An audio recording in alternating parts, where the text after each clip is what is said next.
joining us for today's webinar, Managing the Invisible Load, Letting Go of Perfection and Finding Realistic Ways to Reset Under Pressure. My name is Jolie Busby and I'm the Education and Training Manager at ADAA. I'm very pleased to introduce today's presenters. Dr. Rachel Bessman is a licensed clinical psychologist and the Senior Director of the Child and Adolescent Anxiety and Related Disorders Program at Cognitive and Behavioral Consultants. Dr. Devin Loparo is a clinical psychologist whose clinical practice focuses on working with older adolescents and young adults as they navigate the challenges of developing into adulthood in the context of mental health problems. Dr. Abigail Powers-Lott is a board-certified psychologist and associate professor in the Department of Psychiatry and Behavioral Sciences at Emory University School of Medicine, where she serves as co-director of the Grady Trauma Project. And Lynn Sequelin is a psychologist at the Children's Center for OCD and Anxiety and has been specializing in treating anxiety disorders in children and adolescents for over 20 years. Thank you all so much for presenting today. Dr. Sequelin, I'm going to turn the presentation over to you now. Okay. Welcome all, parents and non-parents alike. We decided as an organization to put on this presentation because in our own lives as parents, in conversations with our friends, and certainly in the therapy room, we're hearing about parents under pressure, trying to do the very best they can with a lot of demands. So we thought we would try and address kind of what this is like for people. I think many of us know that parenting is one of the most meaningful and rewarding experiences to have. However, it's also very hard. Um, and there's no other place that I think people can feel less competent and more stressed when they're trying to navigate to do their best as parents. And if you have a child or even children with a mental health issue, it's even harder because some of our usual things that we do or are intuitive don't work in the same way. So we wanted to hopefully give parents permission here and hopefully in their community to be able to talk honestly about the joys and the and the challenges, to have permission to do so. One of my very best supports when I was a young parent was a good friend who basically said, honestly, I feel like killing my child somewhat regularly. I'm not going to do it, but I understand those feelings. And I could talk to her in a different way than some other parents that I talk to. So we hope that in many ways you'll find your community, maybe just to find a parent or two that you can talk to honestly about that.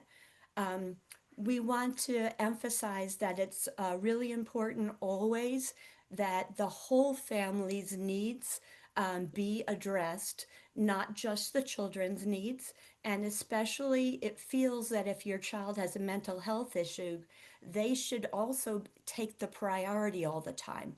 But that is not necessarily in the family's best interest, nor, as Devin and others are going to talk about, in the child's best interest for recovery and health. Of course, some modifications are needed, but when the family operates around the difficulty, it really harms everyone, both the child and the family.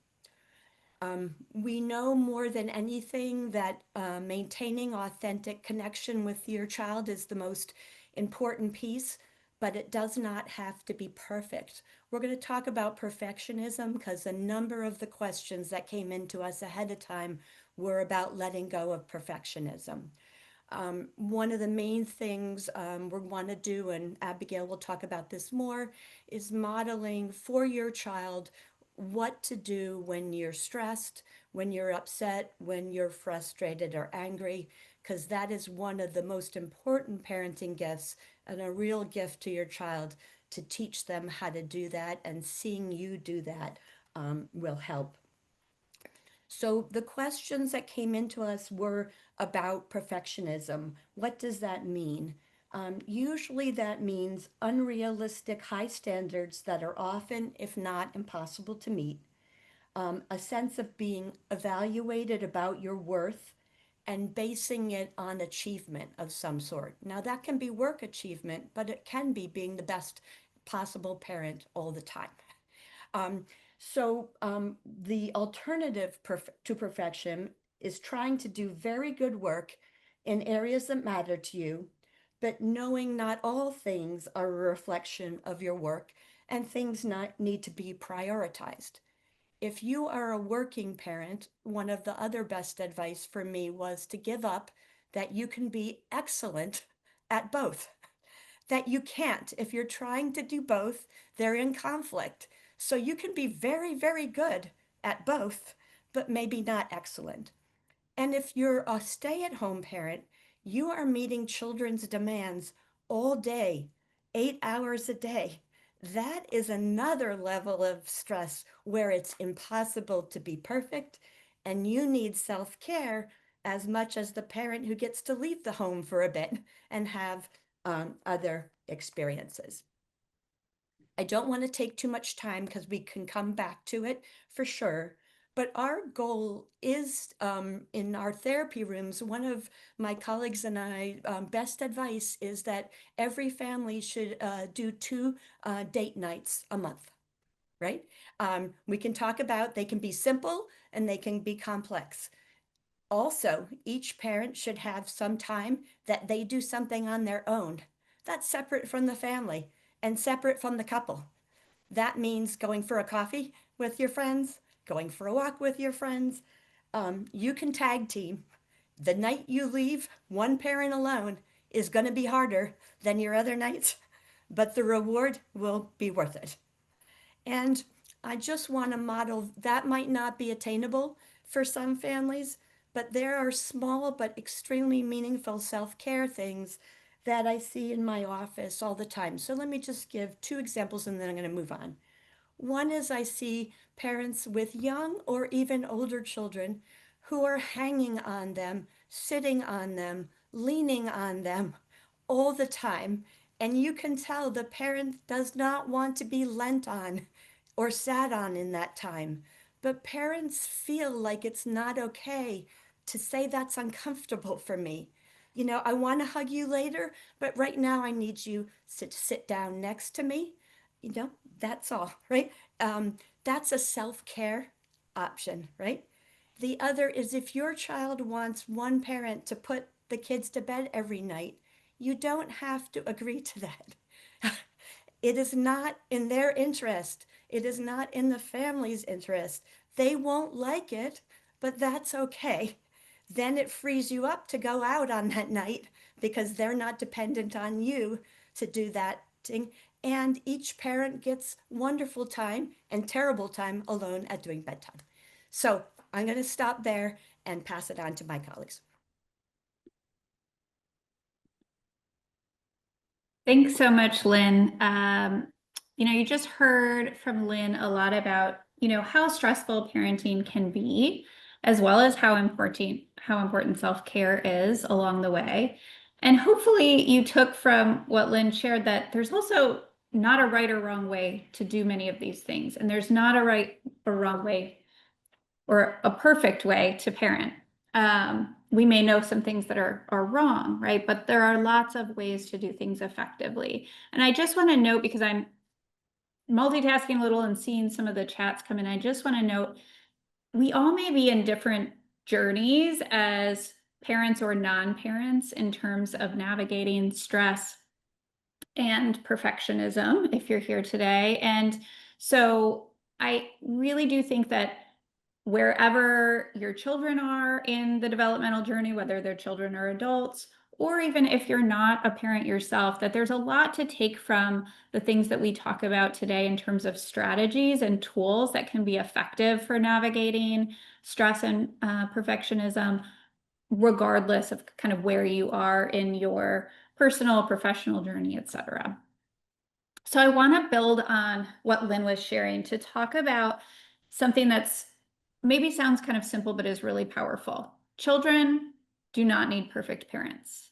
And in fact, being a perfect parent is impossible. So we get to just actually take that off the table because it's impossible to be perfect. What do kids actually need?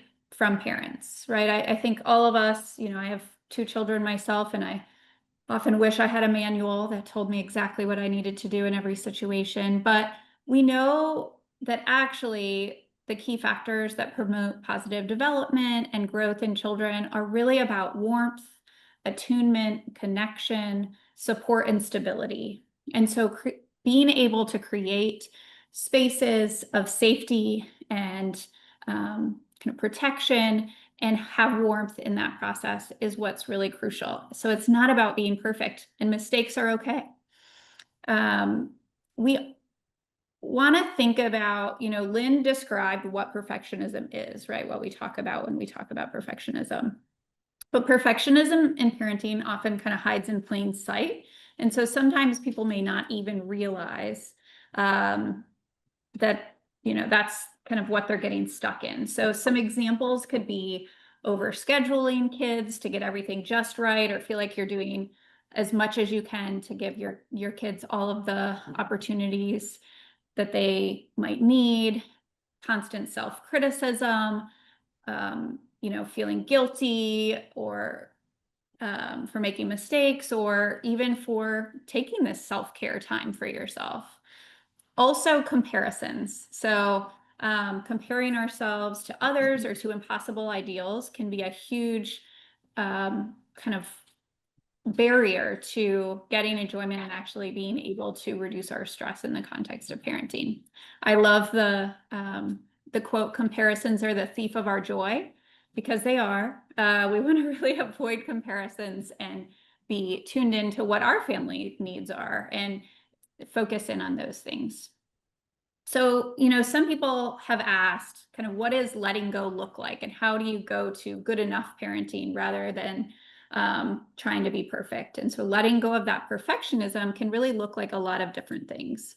But the key is about having awareness in our narratives, in our own heads, about kind of what's going on, what are the thoughts that are kind of dominating in our head, and what are the expectations that we're setting for ourselves in this process, so that we can cut out that noise and kind of hone in on what's really needed.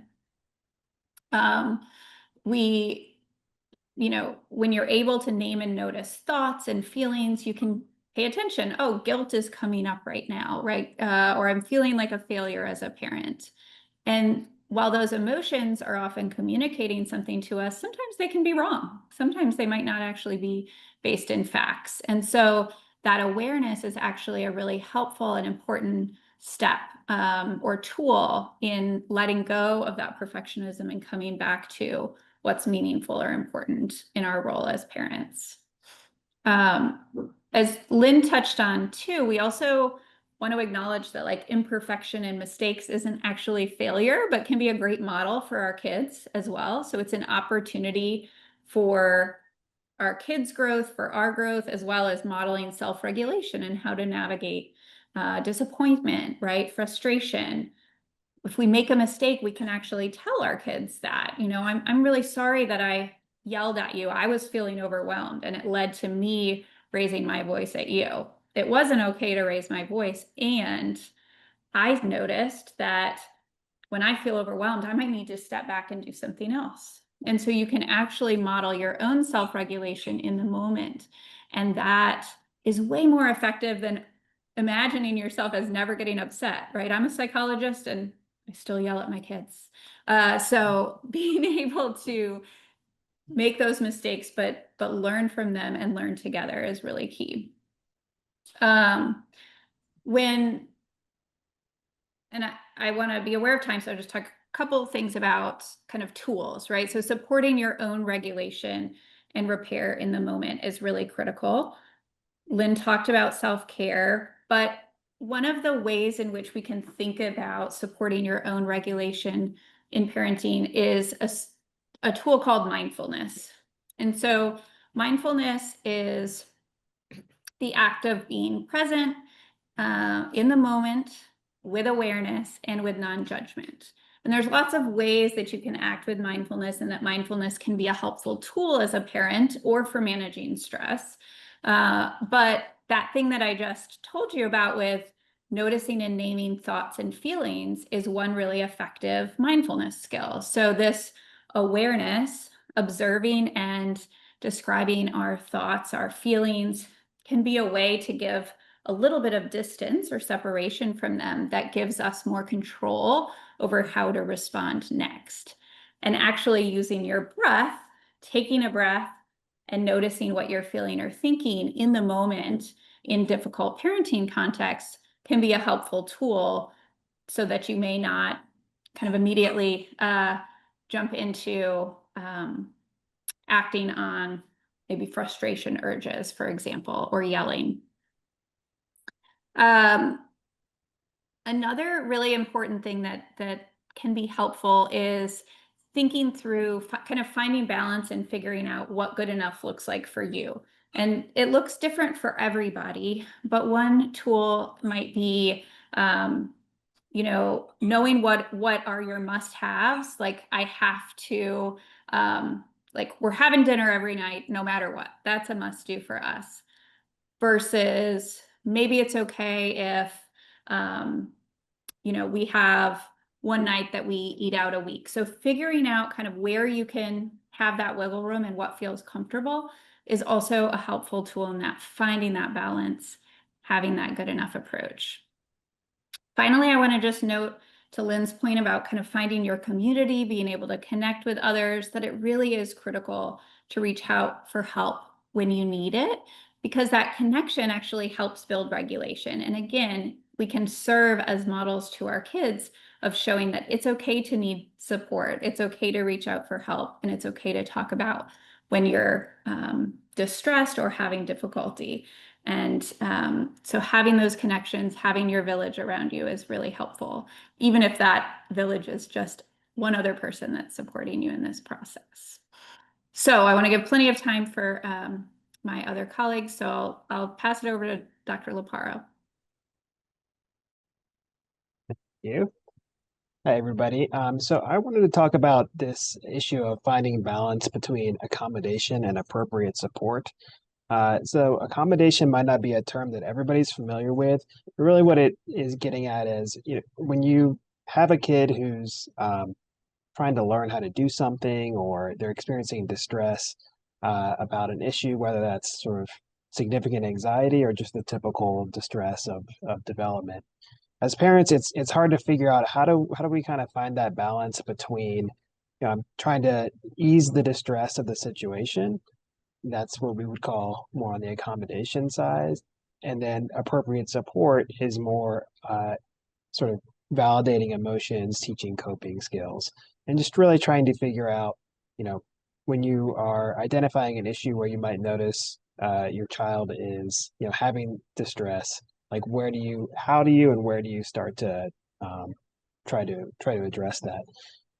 And so what I have here is, support is more on the validating emotions and teaching coping skills side, whereas accommodation is really changing your own behavior to prevent discomfort, whether that's your child's discomfort or your own discomfort, or sort of the family's in general's discomfort. So I can give you an example of this that may or may not come from one of my three kids, which is, it's an issue that might come up might be something like a kid is having a tough time going into their own room when it's, when the lights aren't on, where it's dark, before, they're wanting a parent to come with them every time they go to their room, that sort of thing. So, oftentimes we feel the pull of like, okay, well, I know it'd be good for my child to learn how to do this, without that kind of parent support right there. But also, it's just going to go easier to make the night easier, make the getting out of the house easier if I, go along with it this time. So what we really want to do is try to notice the distinction between those, and try to look for opportunities to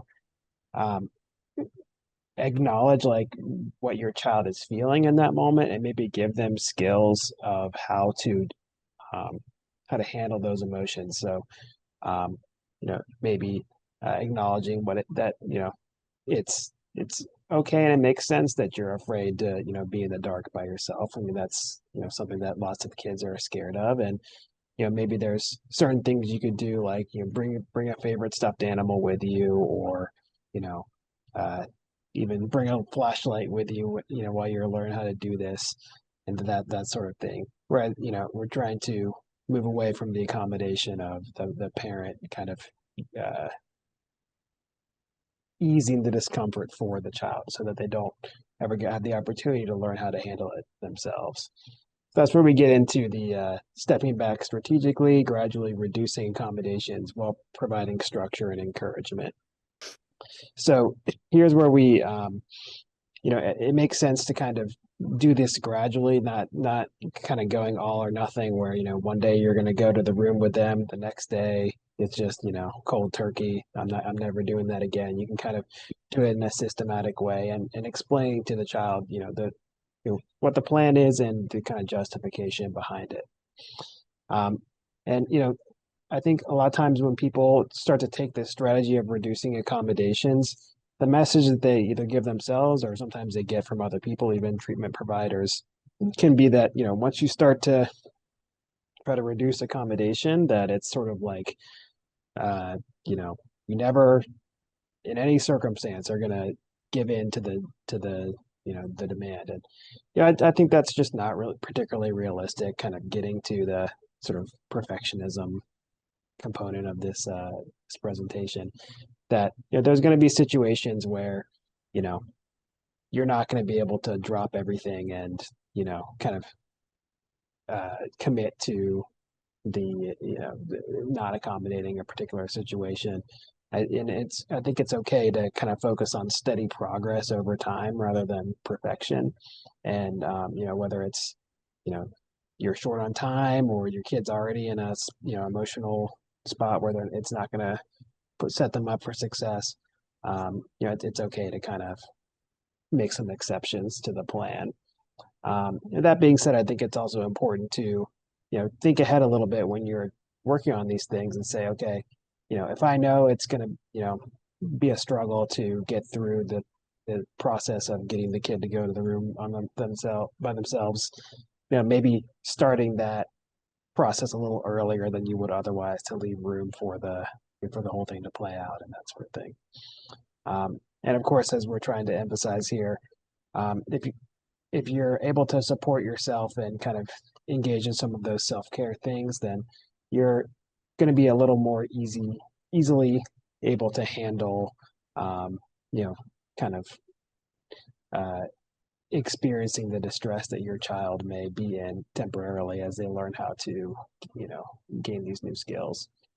And so, overall, we're trying to emphasize that, having compassion for them without trying to fully ease their distress and also trying to be consistent both for your child and yourself can help build resilience, confidence, and stability for your family. And then I'll turn it over to Rachel. Okay. Hi, everybody. I'm watching the chat because there are some really good questions in there. And just a reminder, if you put them in the Q&A, we can keep track of them a little bit better, but it's fine. We can also, I made a note to go back. So mine is a little bit different, but I think I'll connect it because I think when we were talking about this presentation together, I think one thing that came up for a lot of us is oftentimes you don't have a webinar where you can talk about things like this, or you might ask a friend an opinion, but you have maybe a question about like how to have better self-care or how to manage perfectionism or some of the things we're speaking about. And maybe you go to your handy dandy internet or ChatGPT to ask some parenting questions. Or if you're like me, your algorithm, on Instagram or Facebook just feeds me a lot of content, right? And so I think I wanted to just, I think that technology and the digital world these are great things. We have great tools at hand, right? We can pretty much find an answer to any question we have at very momentary. It's just very quick. At the same time, I think there are some things we want to keep in mind, and that's what I really want to just speak about before we move to the questions. An internet search, so if you Google something, that does not necessarily list the results in order of most reputable first, right? So I think that is important, right? So if I Google anything right now, I often, first of all, I'm not going to ask for a show of hands because we don't have hands here except for the panelists, but oftentimes I'll put in something in the chat, and then the things that come up first are things that are like places that are places or sources of information that are sort of relevant to what I was looking for, but likely based on like advertisements, right? So maybe I Googled a specific place, but it didn't quite come up. And the things at the top are places or resources that have maybe paid for some ads. The other thing is that, again, just because you get an answer to a question, it's not placed in the order in which, a very reputable source of information would want you to read it per se. So I think that's important to know. It's actually, I mean, I'm not a data scientist, but my understanding of how algorithms work would be based on the words you put in. There's an algorithm that figures out the information to feed you. But it doesn't, it really, as Lynn reminded me, how you ask the question is really important. And we'll talk about that when you're asking ChatGPT.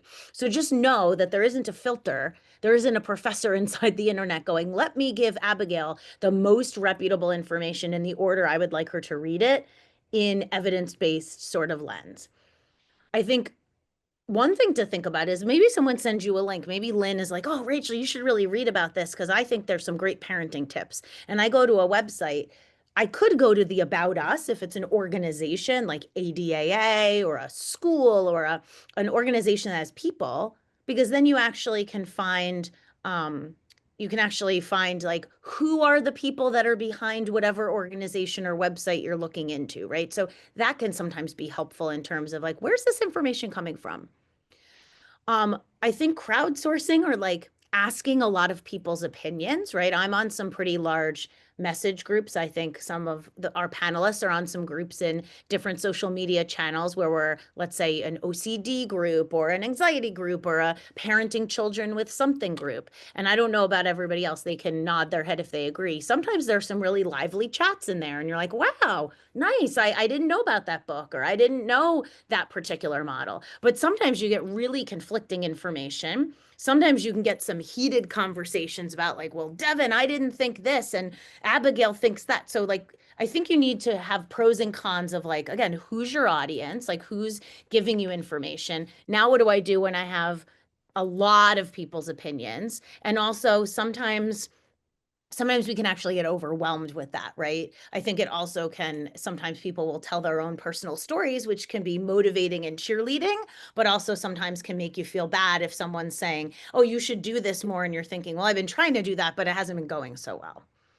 I also think if you ask a question in ChatGPT, and I've tried this before other open AI platforms, and I've done it to try to like trick it and see what happens when I ask a question in a different way. If you said, I'm just going to make something up, like, is it bad to use spanking? That's very different than if you say, provide me the evidence-based information around using spanking versus other methods of discipline. Like one is they're kind of the same question, but they're not exactly the same question, right? You could say like, why is self-care important? Should I be perfect as a parent versus, what are the pros and cons, or what does the evidence say? What do pediatricians say about a certain topic? And then I also think, I don't know if anyone else has felt this, but sometimes we just get too much information. And now we've asked a lot of people, or we've gone to a bunch of websites, or we've read a bunch of articles, and we can have something called like the law of diminishing returns. Like more information isn't always better. So I think that's also helpful to keep in mind. And because I like to provide information and not just say, well, now go find some great resources on your own. If you're thinking about where can I find information on parenting, mental health concerns, parenting an adult child, parenting young children, perfectionism, how do I find appropriate treatment? These are some websites that we know are really great. We like to think ADAA is good. We really, well, I'm just going to go back for 1 second. Can we go back one slide? Thank you. So ADAA, so that's us, the Anxiety and Depression Association of America. ABCT, the Association of Behavioral and Cognitive Therapies. Then we have the National Alliance for Mental Illness. I think I hopefully said that correct. Child Mind Institute has a lot of really great resources. Also, all these places are going to have resources and likely videos for free. ACAP, which is the American Academy of Child and Adolescent Psychiatry, and the American Academy of Pediatrics. And often if you are like, well, I don't have a child, I have an adult, a lot of times you can find like ADAA, ABCT, NAMI, all have a lot of adult related information. Now we can go to the next slide. Thank you so much. And here are just some resources that we can keep up there as we switch slides. This is just we have a lot of books in our bookstore. Space treatment, which is something Dr. Laparo talked a little bit about when he was talking about accommodation, right? And figuring out what's sort of the balance between giving a child some support and giving them like sort of enabling. And so that I'm going to leave some resources there as we start to move to some of the really good questions. So I saw a really good question that wasn't in the chat. And so I'm going to pop this out here for one of our speakers. So someone asked, I really like that quote, connection helps regulation. If you have time, could you explore that more? And within the context of spousal connection, this is someone who talks about the invisible workload, which I think is a really real thing, right? So the spouse, the husband works a lot, sounds like out of the house, and that's wonderful. And the parent at home is doing a really heavy lift parenting and can often lead to feelings of overwhelm. So how do we balance that, managing the invisible workload and also not wanting to overwhelm the spouse when they get back home? So if someone wants to field that, that would be awesome. Because I think connection helps regulation was on a slide. So Abigail, was that your slide? Yeah, that was my slide. So I Awesome. guess I can take that question. Really awesome question. And thank you for giving space to elaborate on what I mean by connection helps regulation. When we think about, being together, connecting with others, having that support can be validating, can help you kind of feel close, feel not isolated and not alone. And that could be regardless of who you're connecting with, but depending on the context, right? So to Lynn's point, right? Like finding another parent who is going through similar things or approaches parenting in a similar way, that connection can help them feel like I'm not going crazy. I'm not alone. This is really hard. Connection with your spouse is incredibly important. And oftentimes we think about these different connections can be like putting money in the bank also. So like can help you, having those experiences can then make the more difficult situations that come up a little easier to manage, right? If you have these positive experiences, you've had that stress relief, those different elements. And so when you're thinking about how to build that into your busy schedule, particularly with a spouse, right? I think working together to kind of thinking about coming at it as a team approach of like, all right, how do we make this work? I know you're feeling overwhelmed and you work really hard, and I'm also feeling overwhelmed and, navigating all this stuff at home. And by the time you walk in the door, I want to just chuck the kids at you, right? What can we do? And so brainstorming together about how can you build in a little bit of self-care time in the evening, and maybe also your spouse, right? Maybe that looks like even taking a 15-minute walk outside, having just a little bit of breathing room, or going in and hiding in the bathroom and watching your favorite sitcom for 15 minutes, or taking a long shower, right? They can be small amounts of time, but that can allow you to breathe, to focus in on yourself, to have a little bit of space. And your spouse probably also needs that, right? But it's important for you too. And for anybody that thinks of that saying of like, we need to put the mask on ourselves before our kids, when it comes to, when you're in an airplane and the air mask comes down, you got to put that mask on. In order to be an effective parent, in order to be an effective spouse, you got to take care of yourself, or it just builds up. And the other thing is building in time for connection that doesn't include the kids, whatever that might look like. So if you have littles, it can be harder, right? But trying to carve out that once a month date night if you can. Or my kids are a little bit older, so now I'm like, you guys cook us dinner and dad and I are having a date, and you get to go watch a movie in the other room, right? So it doesn't have to be costly, but it can be a way, depending on the stage that you're in with your kids, of kind of navigating and finding that. I don't know if anybody else has any other thoughts. Yeah, I think this is I think great question. Oh, go ahead, Lynn. Oh, sorry. We got other questions that are similar, and this is a very complex topic. Yeah, Because very. parental disagreement about how to parenting is one of the additional stresses that makes parenting hard. One thing I say to all families, and I think it's worth considering, is that if you view your spouse as doing the wrong thing, you're going to become extra more like yourself.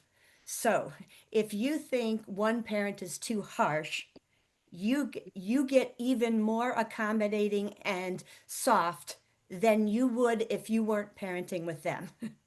And if the other parent feels they're being too soft, they get extra harsh. So sometimes I ask parents to sit back and say, how have they been driven into more extreme places than they normally would in response to the other parent? And finding a middle ground is possible but tough. But it's one thing to consider. And one of the other questions that felt to me similar, if it's all right, is that one of the questions was, what if you have a parent who is dealing with treated or untreated anxiety or OCD, and they're modeling OCD-like behavior and your child is seeing it? Ideally, if the parent who's suffering has awareness and can get treatment, of course, that's the best, but not always possible. But small things like if one parent is really anxious about challenging a child to get more anxious by asking them to do something themselves, one parent can do the asking and the other parent can just stand behind quietly with a hand on the shoulder and watch how the child does when being asked to handle the anxiety, right? They might become more confident in challenging the parent, or the OCD parent might see there's a different way of doing something that is okay. These are big topics. The other thing is children can understand that parents and different people handling things differently. So you could say, Dad feels you need to wash 3 times for us to be clean. I don't. I feel like one is sufficient. And you can see that we both do things differently. There's different ways to, in small ways, begin to address some of those concerns. Lynn, do you think maybe as we move on, you could maybe type the statement about how to balance? Because that just came in the chat about you repeating that part. Oh, how to balance? Yeah. Okay. Go ahead, Rachel. Devin, did you have a question that you particularly wanted to answer? I know I'm fielding the questions, Oh. but I don't want to take over here. Yeah, so one of the questions that came in kind of following up on the accommodation idea was somebody said, I find I accommodate my child with generalized anxiety disorder / panic disorder more than I want to, but I also have GAD and I have a very consuming full-time job as a resource teacher, and my patience is low at the end of the day. We are both holding it together all day, and I don't have the calmness I would like after school. Yeah, and I think, this is whether specific or generally, I think a very common experience. I think the first thing that comes to mind for me with this is, um, you know, it could be really challenging when a kid has, multiple different areas, let's say where they're experiencing anxiety or areas where you feel like you need to pull back on accommodation. And I think having a plan where you're targeting one or maybe two things at a time and trying to make progress with those targets, I think ends up being more effective than saying, I'm just gonna, stop trying to accommodate everything across the board and I gotta, be vigilant for all these different things. And that's also where, a treatment provider, psychologist, therapist could be really helpful in like structuring that and helping you choose which targets to start with, and trying to do it in a way where you feel like you're able to see progress on one thing at a time. And often we find that when you are able to do that, sometimes that progress can generalize across areas. So you might not be directly working on something, but if you're able to make progress in one area, that the child finds that they can use those same skills to apply in other areas. Yeah. So that's my Great. suggestion there. I'm going to take one here since It just spoke to me a little bit. This is a question about when a child that doesn't like to talk much, what techniques can be used besides talking? I would like to know more information to provide her the best way to support her and which accommodations I can try pulling back on. I think this is a great question. One for just kids who maybe don't really want to talk more at the end of the day, right? Because the one thing we often find is we want to know a lot about, like, how was school? What did you do? Was it interesting? And if you look at my text chain with my 15-year-old, I get a lot of one-word answers. Fine, good. And if I asked him, he'd be like, yeah, I'm good, but like, there's nothing interesting to tell you. Sometimes we want to hear about the child's day, let's say, or what's going on, but they might not find it that interesting per se, because they do it every day, right? Or they might not know what And you're trying almost to. all kids hate that Yeah, question, they don't right, love Rachel? that question. I tell parents to drop that one. Yeah. So what I would say though, I think if you know your child tends to not talk a lot or doesn't like to talk necessarily in this particular context, I think keeping it short and sweet, but leaving the door open is really great. Like, you know what? I'd love to hear your rose and your thorn today, right? That's it, right? Or maybe you tell them and you model language. Like I had a day that was like really frustrating and here's why. And then this happened, right? So I think there are ways we can connect and just leave it open. Like you might want to tell me about how your day was, but you might not, and that's okay. I'm sure that everybody on this call, it sounds like our panelists all have kids of different ages. They come to us at different times. My son, who texts me the one word, often comes in before his shower, flops down on my bed in a robe and like tells me stuff about a meme, or he wants to look at a funny cat video. And like that's his way of sort of checking in, and I'll take that, right? It doesn't need to be, I had a very interesting biology test today, right? So I think leaving the door open, but I also think besides talking, we can read, right? Like for younger kids, reading is awesome. One book I'm not getting paid for it, but one book I've been using a lot, Abigail talked about mindfulness. This is a great book called Alpha Breaths. This is a fabulous book that has, for each letter, has a different like letter and picture and a kind of breath that you can do. So if we're talking about like mindfulness with kids, that's great. You could do a letter a day, reading together, listening to an audiobook together. I think we're looking for opportunities to plant some information, look for an invitation to talk, and know that this is a lifelong process and not a one and done. So I really loved that question. Yeah. I Abigail just or have a few Lynn, additional thoughts. yeah, Because please. that's really important. I like face-to-face communication, but some kids do better by text to begin, right? Yeah. And you start the conversation. I think all of us psychologists tell parents, most kids, there's a few who like it, most kids hate face-to-face sit-down conversations about their feelings. If you can have car conversations where people are facing forward and not looking at each other, if you're folding laundry, you're making dinner, you can't tell in our practice how many kids say if two parents face me with really serious faces and ask me how I'm doing, I hate it, right? They just shut down, right?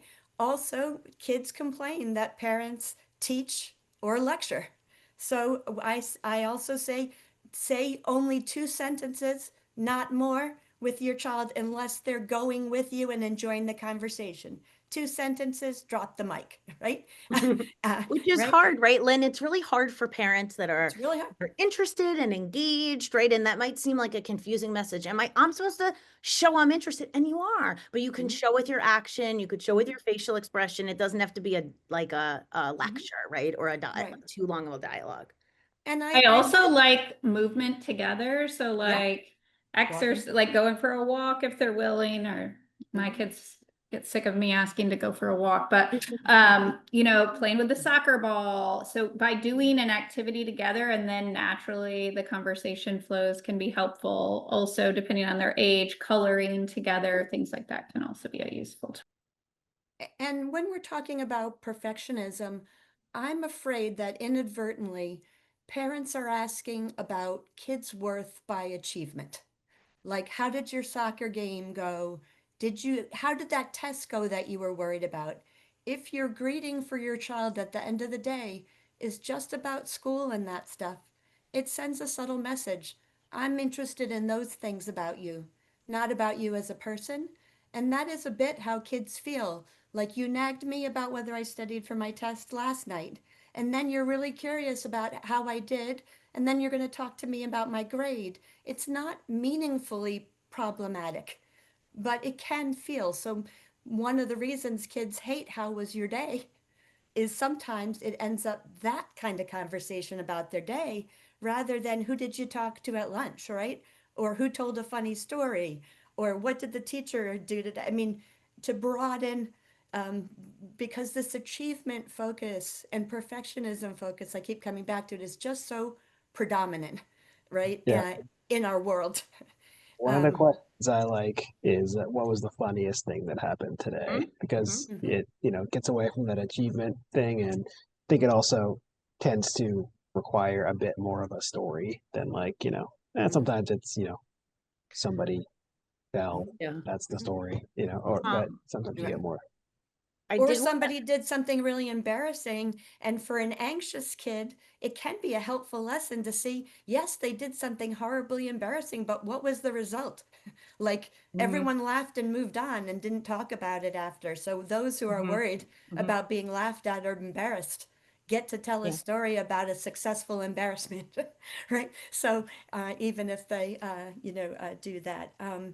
The only thing I would just say, this is easier said than done, Mhm, but if you have a perfectionist standard for yourself, look at the pros and cons of the perfectionism for you, because there's a lot of pros.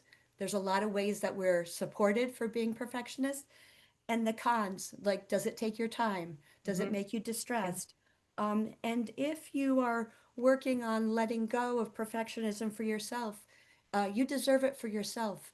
But the legacy of passing on perfectionism to your child, because they're going to see and model, right, is that you give them a gift of joy, freedom, flexibility, because for Mhm. their mental health and their well being, a perfectionist goal is always met with never enough or Mm, not good enough. yeah. It's a really hard way to It live, is really hard. right? And there are alternative pathways. We were getting a number of questions about Yeah, how to here's define another, that's okay. perfectionism. And here's the preview, which I'll tell people. We have a really big audience, and Jolie is doing such a great job behind the scenes, managing a lot of things. We have almost 170 people. We had almost 190 at one point. If we don't get a chance to answer all the questions, we're going to try to take a snapshot of them, and maybe you'll see it us. We'd love to maybe put a blog together and answer some of these questions that we don't have a chance to. This one is a really good one, and I appreciate the thanks for the heart, appreciate the like vulnerability here. So this is someone talking about a poor relationship with their own mother. Now they have a 15-year-old daughter, and find when she rejects me or wants to be away from me, it's really triggering. And so they feel like they're not breaking cycles. So any advice on how to validate the adult mom's experience while trying to love her and sort of define good enough. And so I think we've talked a lot about parenting and perfection. So if someone would like to field that, that would be awesome. I And more could, than one person can do that. But go ahead, Dr. LaPara. yeah, I mean, I think there's obviously a lot going on with this question that we could talk about, but one thing that comes up for me is, trying to, I think, hold space for, you know, really, validating that um, it's hard when you have a poor relationship with your own parent, that when things aren't going well, with your child, it feels like maybe there's, yeah, for people say there's, we're just doomed to be this way, or those sorts of things. And also, I think, you know, 15-year-olds are kind of supposed to want to be away from their parents, and be in that stage of individuating and kind of getting to the point where they're developing their own interests, their own personality, their own need for respect, and their own need for privacy. Those things are normative uh, teenage adolescent experiences, and it can be really tough as a parent to feel like those things are coming, that your child's personality is changing, or they're coming out of nowhere, or not how they used to be, or you're not getting that level of closeness that you would like from your teenager. And I also think, if we're kind of keeping that goal in mind of where some people say we're growing adults, I mean, you kind of want an adult child of yours to feel like they are able to handle life without, the constant intervention of a parent, or to be like, able to go away into the world and feel successful and independent and confident that they can handle things. So, you know, um, I think that's something to keep in mind of like, it may even be a sign that you're doing a good job parenting, that your 15-year-old, feels like they can go out into the world and do well, and, not feel like they need you, by their side all the time. So not necessarily taking that as a sign of like, well, we're not doing the right thing. And we just want to apologize up front. The nature of the number of questions, there are some that are very specific Yeah. to a particular, we unfortunately can't answer those kinds of questions in this format. So we are choosing ones that are kind of more general to address a number of people's needs. So we just want to apologize up front because these are some very important questions. Very much. Okay, let's see. Abigail, did you see any questions, or can I hand one to you?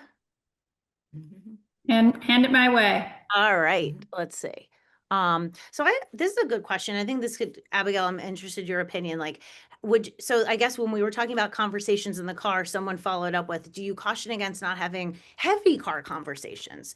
And this person said, my experience with teens is that they can feel like a captive audience during that time. So do you have an opinion about having a serious conversation in the car? Yeah, I mean, I think that's a great question. And it probably depends a bit on what your current relationship is with your teen, how things are going, what what the heavy topic is. And so I would pull from my prior experiences with my teen in knowing like what works and what doesn't, kind of to our previous conversation around when conversations are effective.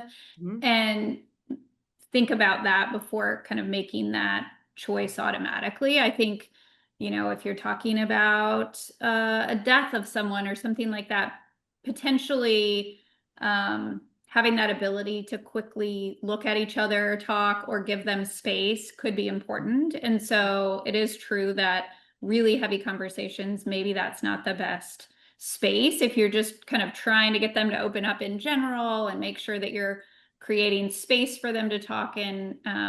Those may be places that the car may be a little more effective, but I'm curious others' thoughts about this as well. Everyone has to respect anyone's right to end a conversation, child or parent, and unless there's an emergency, right? So, if you start it and they're like, we're not doing this, then you have to drop it. Of course, and like Abigail says, your teen. Some hate it, some like it. You really have to experiment and honor and respect each person's needs. Can I just do one quick one? Yeah, I think we have definitely. resources. People are asking what to do if I think my child needs treatment and they don't want treatment. Two of the resources in Dr. Busman's slides directly address that. Two wonderful books. There is a empirically supported treatment for kids with anxiety and OCD that actually asks parents to do changes and asks no changes of the child. It's called Space, and it's in the resources. And there's another wonderful book more generally by Melanie Van Dyke and Alec Pollard about what to do if your family member won't seek treatment. So I would really. And I can pop that in the chat. And there's webinars for those. If you don't like to read books, there's webinars at ADAA from both of those presenters. I'll if you be want to do it. just kind of tossing it out there. Those all of those links that we had on the resources slide, I'll be including that in an email to everyone, and I'll wrap that up when we get close to the end. Which I'll just say we probably have time for maybe two more questions. Great. Okay. So here's a good one. How to deal with a partner that doesn't value that the mother needs a break as much as the dad does. So I'm happy to. Why don't you do that one, Rachel? Oh, okay. You haven't been answering. Right. And we had it a little bit when we talked a little bit about the invisible load, right? And I think, I don't know what other people think, but I think often when we lead with validation of the other person's experience, that can help a long way, right? So like if I was Devin's the gentleman on the call. So if I was like, Devin, you never do this, and like, I have so much to do and you're not valuing that's like going to put us in a really adversarial place rather than either like, is this a good time to talk? Right. So finding a good time to talk and then really speaking from like, this is what I'm experiencing. Like, I know that you work really hard and really appreciate that you go out of the house to do X, Y, and Z. And I'm really struggling with this. And I'm really hopeful, like, because both of us have the same goal, which is maybe whatever our values as a family are, like raise a happy family, provide stability or financial resources. And I know we can be on the same page to figure out how to both feel good about what we each contribute, right? So I think a lot of it sounds silly, but I think when our emotional temperature is up, right? If I felt that way, I wouldn't be coming in going, this is a very neutral conversation. I'd probably come in feeling, if I don't feel valued, I'm probably going to come in kind of hot. So being like, okay, this is important to me. I have feelings here. Let me lead with like starting with how I'm experiencing things rather, it's like kind of those I messages rather than the you messages. And then remembering what can I validate that the other person is doing and then invite to collaborate together, right? I think it's hard to reject someone's invitation to collaborate toward the same goal, but it can often feel adversarial when we feel like someone's not valuing what we're contributing. So I'm seeing people nod. So I don't know if if anyone would add anything, but that's kind of I my think you initial can thought. have a specific ask that Yes, can I was going to help. say the same thing, We call Lynn. that Dear Man and DBT, right? So maybe and maybe it is a specific ask, right? If I said to Lynn, like, Lynn, you need to do more. Lynn isn't going to know what do more means. And then Lynn might be led to think, well, she wants me to do everything versus Lynn, I'm really struggling with what happens in the evening. Like, would you please be willing to do bath time like 2 nights a week or alternate with me reading stories or I read to one child and you read to the other. That's a very different thing than like do more, which I think is really hard, right? So Right. Or I'm going to a coffee shop from 8 to 9 on Tuesday.